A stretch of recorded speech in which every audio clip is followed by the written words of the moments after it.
എന്താണ് സുഖമാണ് എല്ലാവർക്കും. അപ്പോൾ ഇന്ന് ഉത്സവ വ്ളോഗാണ് കേട്ടോ, വേറെ ഒന്നുമല്ല.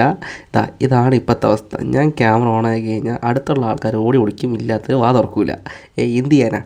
അപ്പം ഞാനെന്താ ഇവനെയും കൂട്ടിയിട്ട് ഉത്സവപ്പറമ്പിലെത്തി. അത്യാവശ്യം നല്ല തിരക്കുണ്ട്.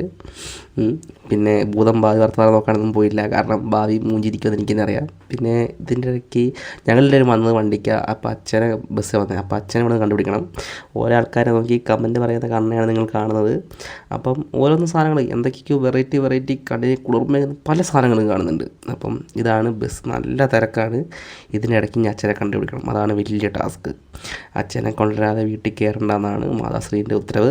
അപ്പം നമ്മുടെ ആന താഴേക്ക് പോകുന്നുണ്ട്. അതെല്ലാം അങ്ങോട്ട് പോയിട്ട് അവിടെ നിന്ന് തിരിച്ച് ഒറ്റ താലമായിട്ട് വരും. കണ്ടുപിടിച്ച് ഡാഡി ഗിരിജയെ കണ്ടുപിടിച്ച് കൈസ്. അങ്ങനെ സാധനം താലം തിരിച്ചു കയറുന്നു. ഒരുപാട് ഡാൻസ് പാട്ട് എല്ലാം വേണ്ടതിനെല്ലാം ഉണ്ട്. പിന്നെ ഒരുപാട് എന്താ പറയുക, ക്രിയേറ്റിവിറ്റി സാധനങ്ങൾ ഇഷ്ടം പോലെ. നമുക്ക് ഉദ്ദേശിച്ചേക്കാട്ടും കഥയൊന്നും അറിയാത്തതുകൊണ്ട് പിന്നെ മിണ്ടാതെ നിൽക്കുന്നില്ല. പിന്നെ വൈബായിരുന്നു. എന്താ പറയുക, മണൽ വാരി മുകളിലേക്കാണ് താഴേക്ക് വീഴാത്ത ആൾക്കാരുണ്ടായിരുന്നു. അതുപോലത്തെ തിരക്കായിരുന്നു. പിന്നെ വൻ പൊളിയായിരുന്നു. കണ്ടു ഇത് വിളക്കാന്ന് ഓർത്ത് ആരും തെറ്റിരിക്കണം, അതെല്ലാം LED ബൾബാണ് കേട്ടോ. ഞാനത് തെറ്റിരിച്ചായിരുന്നു. പിന്നെ എന്തൊക്കെയൊക്കെയോ വന്നു. സത്യം പറയുന്നതിനെ പറ്റി പറയാൻ അറിയാത്തതുകൊണ്ട് മിണ്ടാണ്ടിരിക്കുക.